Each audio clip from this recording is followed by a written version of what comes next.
excited. I'm really excited about this particular little visit because I'm with my ancient friend. Ancient? Sometimes student, partner, just somebody whom I actually inspires me and in a really true, honest sense, keeps me moving forward in my endeavors in regards to video production, course production, running a business, being a solopreneur. I have for you today, oh, by the way, welcome to the CourseCREEK streaming interview show. I have for you today, Lauren Bateman. Lauren Bateman is a musician, voice coach, guitar coach, owner of a very successful brick and mortar music school in the Northeast, and also a successful online course producer, and one of these YouTubers that's been hitting it out of the park with, I don't know how many subscribers, but she'll let you know, very successful on YouTube. What I particularly like about Lauren, well, there's a lot of things I love about Lauren, but one of the things that is relevant for the show, the reason I wanted to bring her onto the show, is that Lauren has a work ethic that is unique, unlike anybody I've met before. It seems that Lauren makes a decision to go to do something, to build something, and a business idea, dives in, and is not fraught by analysis paralysis. I get that from you. I get, like, she just digs in and goes and gets a result and is doing an amazing business. So I give to you a multi-dimensional solopreneur that's successful in many different levels, Lauren Bateman. Lauren, say hello. Hey, Robert, thanks for having me. Appreciate being here. All right, cool. And I was just saying, it's really true. Lauren and I go back a long time. I actually slept in her attic once and on her futon, but many moons ago. Yep. Okay. All right. But neither of us is ancient. Okay. Yeah. I was waiting for you to come around back to that. That was a setup. That was a setup. But yeah, I don't know. We're a little bit more well, how do you say wise. Mature? Yeah. Okay, let's get to it. All right, so they heard from me. Lauren, share with our viewers a bit about your background, please. Yeah. So, the thing that's strange about me is I am not a traditionally trained musician. I mostly learned to play guitar on my own. My parents didn't want to pay for the guitar lessons, but it was just something that I really loved. My background is actually in biology. I worked for a pharmaceutical company for many years, but decided that I wanted to do something with music because I just loved it. And of course, when I quit my job, I needed to make money. And if you've ever tried performing as an original artist, you don't usually make a lot of money performing and doing gigs. So I started teaching, and it turned out that I was really good at it. I did it out of my home for a number of years, and that eventually grew into a music school where I needed to hire other employees to work for me. And eventually that grew into multiple music school locations. I'm giving you the really abridged version here. Yeah. And, eventually as the business grew, that meant I didn't have as much time for teaching one-on-one as I usually did. So I needed to get out of the business. And what I did was try to do something that allowed me to get into teaching, be scalable. And that was go online, go on YouTube, build out my own guitar courses online. So I still run the music schools, but I'm doing a lot of stuff online, particularly through YouTube right now.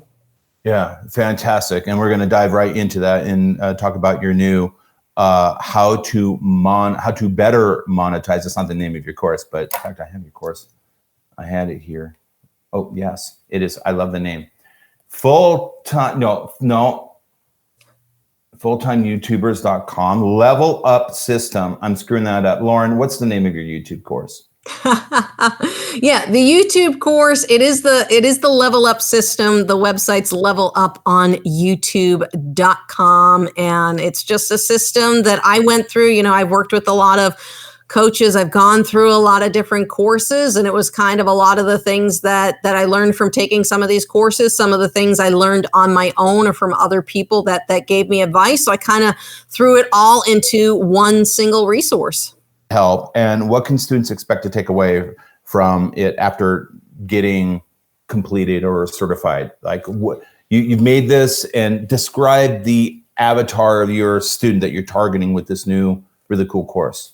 Yeah. So, the person that this course is great for, it's great for someone who has a knowledge base that they want to share and they want to help others. So it's not, the system can work for someone who wants to go make cat videos and make cat videos go viral, but it's not really a system for that type of person. My background, like I said, is in guitar and in teaching music.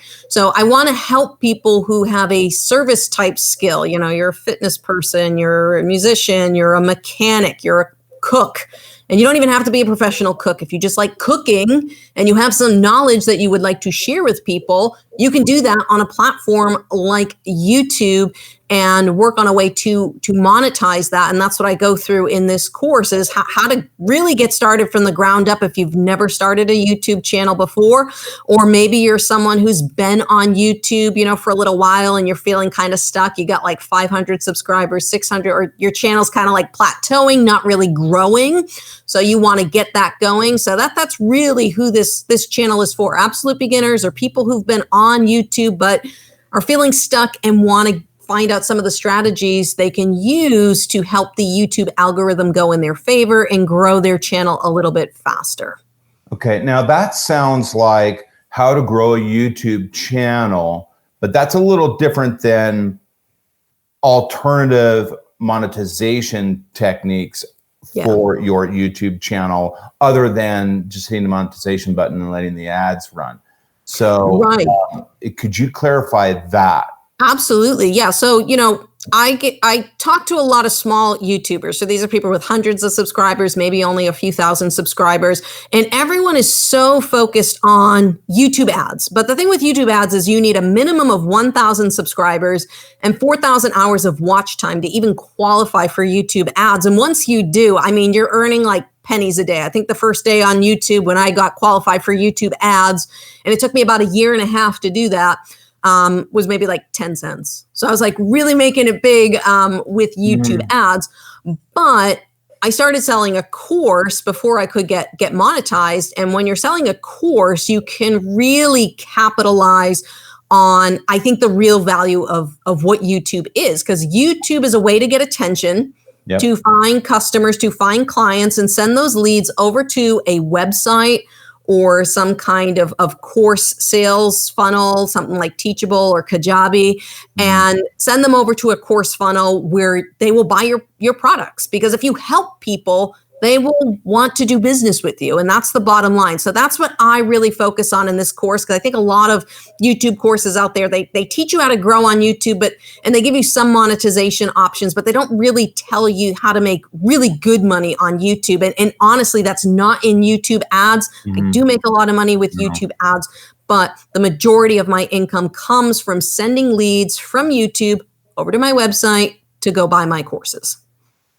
Yeah, I say it's what I've been doing for years. I'm not sure at the moment it has the same volume that you've achieved recently, which is super impressive, by the way. I've seen your numbers.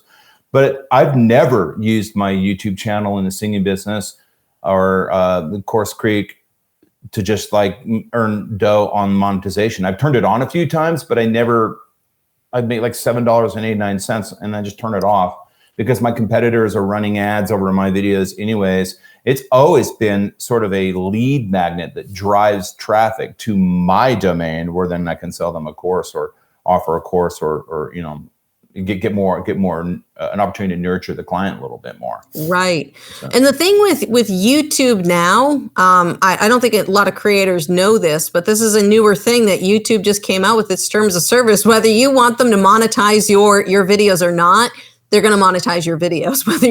They're always going to play an ad in front of your video. So you might as well at least turn the monetization on for the beginning of your video. You can turn it off in the video. But yeah, YouTube's changed some of their terms of service. So I just want people to know that little tidbit there. Yeah, which is another piece of it, because it's all this. We should just tell viewers, running a YouTube channel is a lot of work. It's a big big commitment in terms of energy and effort, and yet it, as you can see, it can pay off sort of a love-hate relationship, really. But the thing is with YouTube, it's out of your control. They could change the rules anytime they want, and you'd be out. Versus, building something for yourself out at a learning management system and selling a course or what have you, gives you more empowerment. Is that? Yeah. Any thoughts on that? Yeah, and I know we're going to talk later about, kind of like my hero story and moments that have happened, but I think it's very important to never fully count on one source for your revenue or for anything. So, for example, another recent example, Facebook ads just passed, there was the Apple iOS 14 update where Apple users could opt out of ad targeting. And a lot of people who were relying solely on Facebook advertising to drive traffic to their course sales, their sales plummeted. Now, were my sales affected a little bit because I do use Facebook ads? Yes, but the majority of my traffic comes organically. So my sales didn't tank. Okay, that I still have very, very good sales numbers because I didn't just count on paid advertising to get people over to my website and over to my courses. Okay. All right. So new students will go to the new course. They're going to learn, I'm assuming, at least a little bit about how to get some growth out of your channel, but a bit about some advice on building the, productizing. So how else can somebody productize? Let's talk a little bit about that. We're sort of referring to sending traffic to a funnel. We're going to capture, nurture, and add value for those folks. But at some point, there's an offer, I suppose, that will help them on their journey. Yeah, and I talk about this in the course. Like, there's certain scripting you'll want to use in your videos, because there's pluses and minuses. Every algorithm has things. I mean, these are just mathematical formulas we're talking about. These aren't humans reviewing things. It's all mathematical.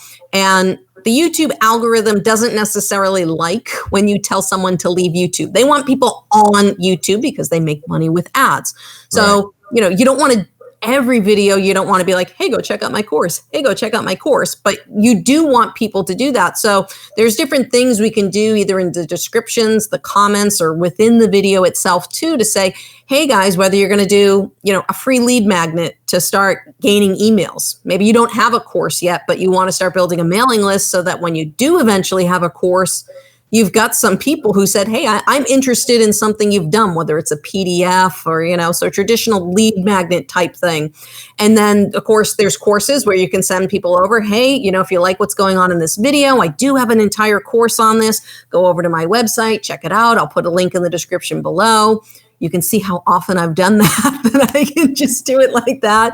But there's also other, there's many ways to monetize on YouTube. We already talked about YouTube ads.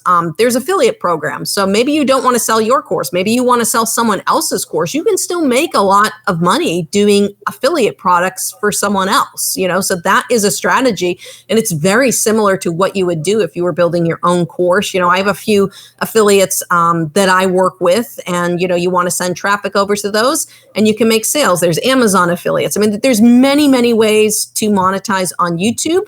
But in my personal experience, I found that having courses was definitely the most lucrative for me as a service provider and a teacher. So I'm just going to, have some questions here. I'm just going to sort of riff a little bit because I know you can swing with it. Tell us about the first course that you built. So we're talking, it's CourseCREEK, and we're talking about online courses. So let's tell us a little bit about your, it's not in our questions. Tell us a little bit about your experience making your first course. So my first course was horrible. Not in terms of like, it was horrible. The content was good, but I had to record everything myself. I had to edit everything myself. It was very, very time consuming because there was a large learning curve. But I did it, and it was something that I did. I kept it on a small scale. I mean, I have a very large guitar course right now. I have the YouTube course, which is pretty large. But even with the YouTube course, I started with like a mini course, which was just a few lessons to give people a win, and that's what I recommend people start with. Start with like a smaller course, because the thing is, when you're building a business, especially if you're new to business, you may not know what your audience wants. So you go and you build out this entire ginormous course, and like nobody wants it because there's no market for it. So we talk a little bit about that in the course, finding your audience. How do you know what things to put in a course that people would want to buy? So that's important stuff to know. Go back to the question again. Oh, the question was. I gotta go back. I lost my train of thought. I can throw you a curveball right now, but I'll be kind. The question was just simply, people that are watching, or maybe there's folks that haven't made a course but they know they should. There's the CourseCREEK client beginner that I talk to on occasion. Yeah. And I was just hoping that you could just share a little bit about your story. And I think you were on that path, which is, how about one day you decided you were going to make a course? What was it was there something that happened that inspired you, that you thought, gosh, I have to hunker down and really get this going? I'm curious about that. Well, yeah, I knew eventually. So, I'm out there putting out a bunch of content, and I'm like, okay, like this is going somewhere. I'm starting to see some growth here. And just being a business oriented person, like I had already grown out my music schools, and I wasn't new to online business stuff. I had done stuff many, many moons ago. And I knew that I had to have some kind of product. I'm like, all right, I need something to sell people. I think everyone is so scared to sell themselves or to put something out there because we're afraid of like what people are going to say or what people are going to think. I'm like, I just need a product. I'm like, if I can just sell a product for $50, $47, and I can get people to buy it, it will at least make this kind of worth me doing. Because I think that's where a lot of people who start on the YouTube journey get stuck. Because like I said, you're so concentrated on those YouTube ads. And like Robert was saying earlier, it's not a piece of cake to build a YouTube channel. It takes time. It takes consistency. It takes commitment and a lot of effort. And you're not seeing a lot of reward for that effort, particularly in the first 1 to 2 years. Usually everyone gives up on YouTube before they hit their first year because it's just such a grueling process for a lot of people. It's a grind. And I think that's a huge mistake. And what will give you the reward is to, hey, even if I've only got a couple hundred subscribers, at least I have something I can sell them for $50, for $20. Don't be afraid to have a product that people can buy, because you can start making money right from the get-go. And that's what I emphasize in my course. Don't wait till you have 100,000 subscribers to start selling a course. Just start selling something right away so you have something to offer, so that when you see that first sale come in, I remember when I made my first sale, I was like jumping up and down for joy. I'm like, I did it. Like, this works. This is exciting. Those are motivating points for people, particularly for content creators. Why am I doing this? Well, I just made a sale. Okay, that was worth it. Yeah. You make a very important point that, again, is not on our questions here, which is great.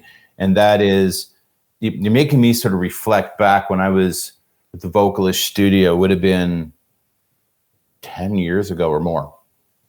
And realizing, there was a certain level of momentum and success with YouTube and making videos and doing master classes and stuff like we did together, all of that. And at some point, somebody said, you got to make a product. There's this overwhelming realization at some point as a content creator and a solopreneur that I need a product. You have to have a product, and then everything sort of is oriented around product. If you don't have a product to sell other than your time, then there's no independence, there's no marketing funnels, there's no future, there's no growth. There's just working like a slave for YouTube or selling your time. And I hear a lot of people, particularly when they talk about YouTube, they're like, passive income. And I don't want you to think that YouTube is passive. YouTube is not passive. It is very active. You have to make content. You have to upload content. There's a lot of things you can outsource as you start making money. I mean, I outsource a lot of things on YouTube to make my life easier. Like, I don't edit my own videos anymore. Someone else does that for me because it's time consuming. And I would rather just spend money or just spend my time making the content. So I think a lot of people think passive income, but it's when you have a course, you spend a certain amount of time, whether it's 5 hours, 10 hours, whatever you put into that course, and you spend those 10 hours once, and then you get to make money off of those 10 hours forever. And that's what I love about YouTube, because the content, for the most part, is evergreen. You can have a video that takes off in 10 years from now, is still showing. There's people who've uploaded videos 10 years ago, and they are still making money off those videos because they're still getting views, because the content is good and it's still relevant. Facebook, Instagram, you make a post today, it is gone tomorrow. Nobody cares about it the next day. YouTube, that's not the case. Yep. It's the thing that's really lovely about YouTube, Mr. Gustain, is it gives you leverage. It evergreens. You put a lot of effort, and it kind of like a course. It's not a course, but it's similar in the sense that you put all the effort up front and then it just runs for you. So it's sort of why we have to. I mean, I have videos now that get me thousands of views every single day. I mean, imagine getting 1,000 people to watch your video every single day, day after day, week after week, month after month. What that can do for your branding, what that can do for your income. I mean, it's just, it's game changing. All right. So, folks are inspired. They purchase your course. They learn about products. They're ready to go on online course. But there's the technology behind the scenes. There's the building the learning management system, the marketing funnels they've heard a lot about, the email sequencing stuff they know that they're going to have to do, and how do you get around that? What would your recommendation be for that critical piece? Because really, it's if you make a course, it then has to be implemented into a platform, and there's some engines and some heavy lifting that has to be done. What's your thoughts on that? Yeah, I mean, that is probably some of the most time-consuming stuff. You think making the course is time-consuming. I mean, building out all these funnels and these email sequences and these email chains and putting together a sales page and writing good copy. There is an art to copywriting, and I've paid people to do copywriting for me because that's just not my thing. Okay, there is an art to copywriting. So my recommendation would be, if you could outsource that, do that. Okay. And, my good friends over at CourseCREEK help me out with a lot of, my email sequencing in my guitar courses. It's, at some point you can't do everything. You are not an expert in everything. And if you're not someone who's very tech savvy, and if that's part of what's holding you up or hanging you up about doing a course, just outsource someone else to go and build out your course module. They do it once for you. Again, we're talking about spending money once to make money for years and years and years. Because once that stuff's set up, it becomes automated, and that stuff does run on its own. So that would be my recommendation. Find someone who's good at doing these system setups, these course setups. Outsource the work as much as possible. This way you can focus on the content. You can focus on getting the work done, because that's what happens to people. They just get so overwhelmed by the sheer amount of work it takes to be successful on YouTube, to be successful at building an online course that works. They get really burnt out because they're trying to wear all the hats and do everything. So my recommendation would be, invest in having someone else get that stuff done for you so that you can just focus on getting the business going. Yeah, it's so true. And yes, I mean, true. I mean, full transparency, we're buddies and we're partners and all, but it's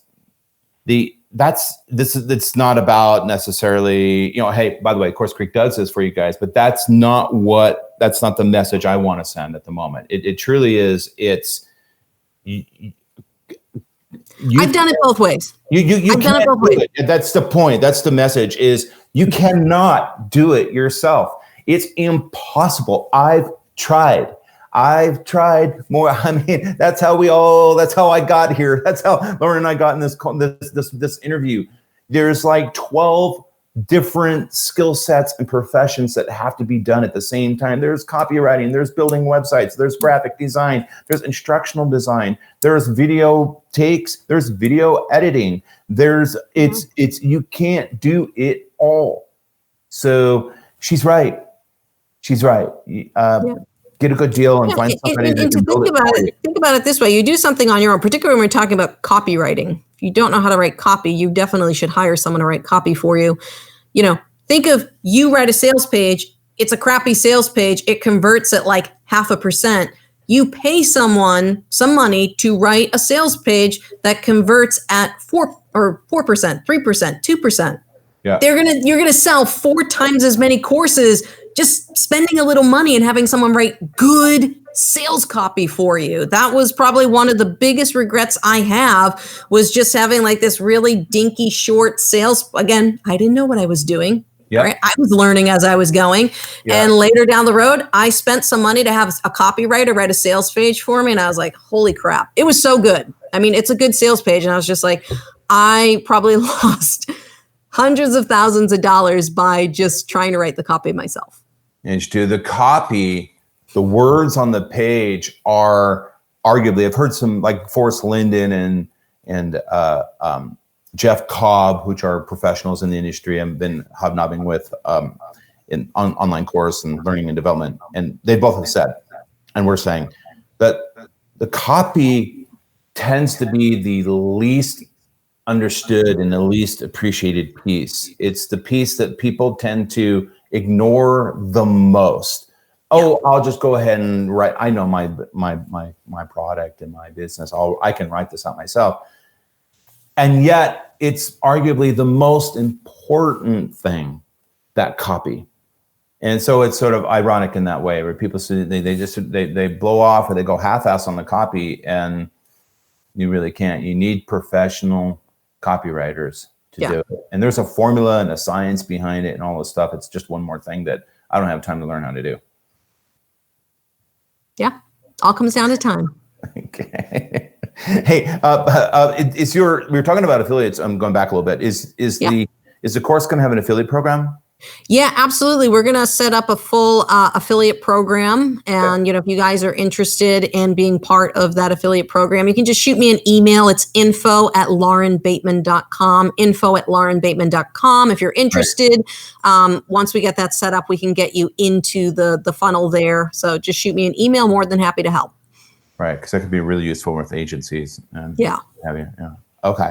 All right. Well, we're just humming along here, aren't we, Lauren? That's what I do. Okay, getting right to it. All right. So I have a question here for you. Oh, and yep. Hi, George. It's good to see you. We got a comment here from my friend George.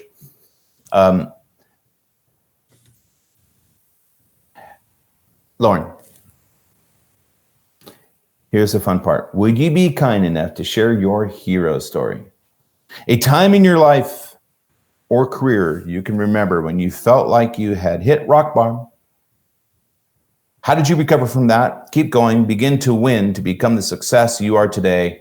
Tell us a rags to riches, bottom up, Phoenix rising inspiration story, please. I know you got a few in you. Well, I definitely have a Phoenix rising story for you. I mean, and you called it out when we were talking about this interview ahead of time and doing prep work. He was like, this story. And I was like, that's the one I picked. So, briefly, you guys heard at the beginning of this interview that, I had built some brick and mortar music schools after teaching privately on my own for a while. So that school had been running for about 2 years. And what happened was a car actually crashed through the front of the building. I actually was supposed to have a lesson with you I was supposed to have a lesson with Robert the next morning, and I called him. I was like, I have to cancel my lesson. There's a car in my building. And he was like, what?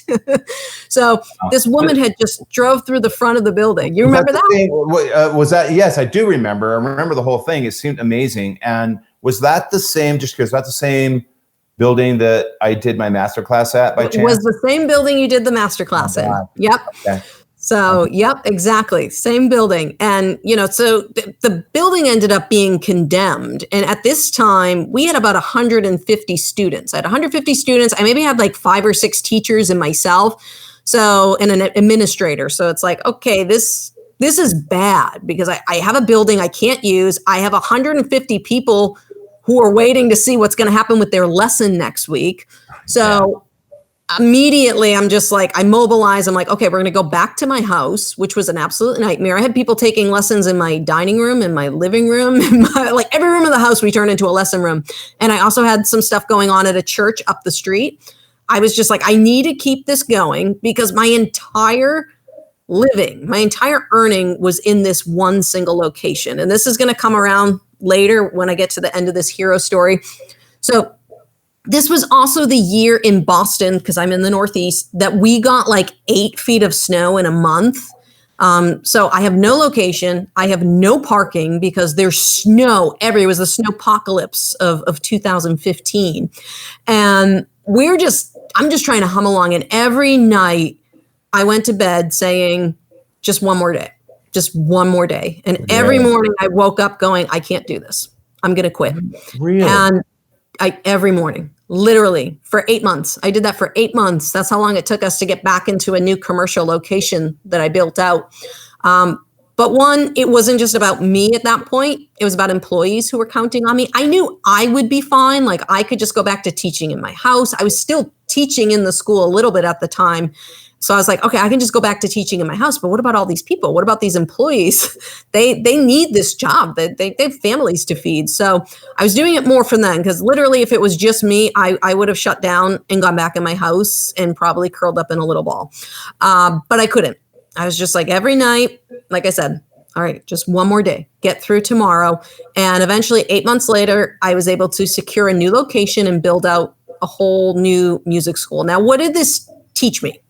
This is a scenario that most businesses would not make it through. Most businesses would close up shop and that would be the end of it. And that was my option. My option was to close up shop and wait and try and rebuild what I had just created over the last 2 years all over again. And I didn't want to do that. I didn't want to lose all that. That was a lot of effort.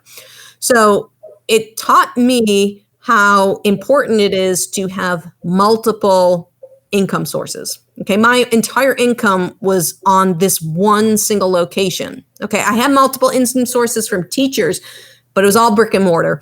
So I decided I need to spread out. So I opened multiple locations. So now if one location goes down, I still have a couple more locations to support me. And I went online, which was huge because now not only can I attract people in my local area, I can get people worldwide. I have people I actually had someone who was on my call, my guitar Zoom class I did on over the weekend from Japan. I had someone from Japan on at 11 o'clock at night playing guitar with me. It was awesome. So I extended my reach. Now, this is very important because we all know what happened in 2020. COVID hit. All right. What happened to brick and mortar businesses again? My business got shut down. The end of March, we had to close our doors. We couldn't have in-person lessons. All right. And that was our bread and butter, all in-person lessons. So we had to mobilize very quickly, get as many students online. We lost about 30% of our revenue overnight. And no clue what's going to happen. Am I ever going to be able to open up these businesses again? Are people going to lose their jobs and freak out? So I'm just like, what's going on? So fortunately, we were able to keep things going because, as you can probably guess, I'm a very determined and stubborn person when it comes to getting things done. But the flip side, I went online and that online business took off, which helped support me and some of my employees through COVID. My business was going to make it because not only did I have a brick and mortar business, I had an online business. So when the brick and mortar tanked, the online took off. Okay. So I think this is a very important lesson in not putting all your eggs into one basket. Okay. I have I do real estate as well. So I'm kind of like as Robert said, multifaceted business person, but there's multiple flows of income coming in. All right. And I think that's a very important lesson that I learned from that car crash was it's not good to count on one thing. It's not good to count on one thing. You need to diversify how you're making money. So yes, if you are a music teacher like me, sure, teach in person, but also leverage a course because now you're leveraging your time once to make money over here. So I learned a lot about balance. So I guess that's my hero story. And what came out of it, it really was probably the worst time in my life was that car crash. It was very, very stressful. But the caveat is that when we went through COVID, I was stressed for maybe 2 weeks and that was it. Once I knew what was happening, COVID was actually probably one of the most stress-free moments of my life. So believe it or not, I was actually bored. I was bored I was like, I'm going to do the all in on this YouTube thing because I'm so bored and I have nothing to do and everything shut down. And that's what happened. And that is my hero in Phoenix Rising story. Well done. Yeah. Excellent. Great story. Not everybody's business was destroyed by COVID. No. On the contrary. And just coattailing on that a bit, a lot of the clients at CourseCREEK, we talked to them and they got sort of beat up in a similar way due to COVID. And they come in and oftentimes they'll say something to the effect of, I got beat up due to COVID, help me monetize my expertise and get this digitized because of COVID. And I'm very quick to remind them that, look, COVID or no COVID, you still need this. I mean, even if the car hadn't gone through the front window, even if there was no COVID, would you not want to have a 24/7 productized version of what you're doing, running all the time, going out to 850 million English speakers in 192 different countries, elevating your authority in the space? And it goes on, creating a legacy. It's like writing a book. It goes on and on and on and on. As long as you're willing to do, pay the price up front and get it done, and you got a good idea, you're okay. But Yeah. And it's a digital world. It is a digital world. You need a digital product. That's the bottom line. Okay. Everyone is online, at least in the United States and any first world country, everyone's online or they're on their phones. Okay. So you need some sort of digitized product, whether it's your own course or you're selling someone else's course. You need something that you can sell that doesn't require a customer to walk through your door and meet you face to face. Or a boss to walk to your cubicle and tell you what to do. Yeah. And a little segue on that you mentioned that when I quit my job to become a guitar teacher, it was something my actual guitar teacher that I had taken a few lessons with had told me. When I was working at the pharmaceutical company, she says, it takes one person to fire you. She goes, it takes 40 people to fire me. She goes, I will be unemployed if 40 people tomorrow say, you're fired. She goes, for you, it just takes one person to walk in the room and say, we don't need you anymore, and you are done. You have no income. And that was such a big eye-opening, idea for me. I was like, holy crap, she is so right. And again, goes back to that multiple flows of income.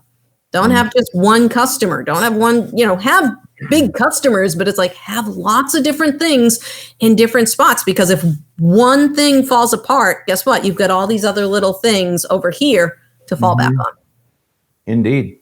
And this is sort of coming in out of left field, but we're moving along so nicely in our little interview here. Something that is always fascinated me that I don't do, but I know you've dabbled with it.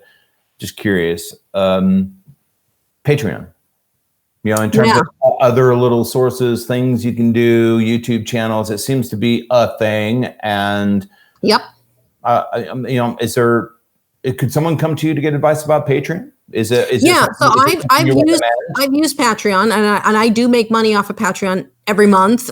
So there's definitely ways to monetize Patreon. So yeah, I mean, that's one of the things I discuss in my course, how to use some of these other, and even YouTube itself has its own membership thing that you can charge people and you can have exclusive. So again, when it comes to monetization, there really are a ton of options. Yeah. Okay. Okay. Are you ready? Let's do it. We're okay. You see that look in her eye? That's why I love this girl. Here we go. Look to the camera and share some sage words of wisdom to our listeners in 2 minutes. Just 2 minutes. A profound lesson or advice you hope they will always remember from viewing this interview today. Ready, set, go. So I just want to let you know that you are the words that you speak and the dreams that you commit to. When I started off, like I said, wasn't classically trained in guitar, no education in music. I was a scientist. There were so many reasons for people to not believe in me, doubt me, but I believed in myself, and the words that I use, the words that you tell yourself every day are what you become. They're actually stronger than your actions. Your words become your actions. And when you make a commitment to something and you put your words behind that commitment, you become unstoppable because you have such a drive and such a force to say, this is what I'm going to be. This is what I'm going to create. This is what I'm going to share with the world, and nothing is going to stop me. So if you live your life like that, I guarantee you'll be very successful. Isn't that great? See, how's that under 2 minutes? That's why I had to get you on my show. I love you. You are just so sweet and such an inspiration. And I'm very grateful for our friendship. And I look forward to many more years of continued work together and fun together. One more time, where can people find your YouTube new course?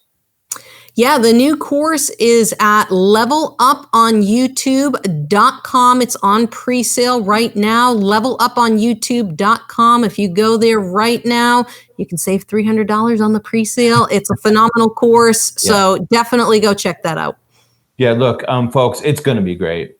Lauren has such vast experience in all of this stuff. It's going to be really super good. In fact, I'm going to get it too. So with that, let's say goodbye, and thank you for viewing our show. Yeah, thanks everyone. Thanks for having me, Robert. Really appreciate it. Oh, you're welcome. Anytime.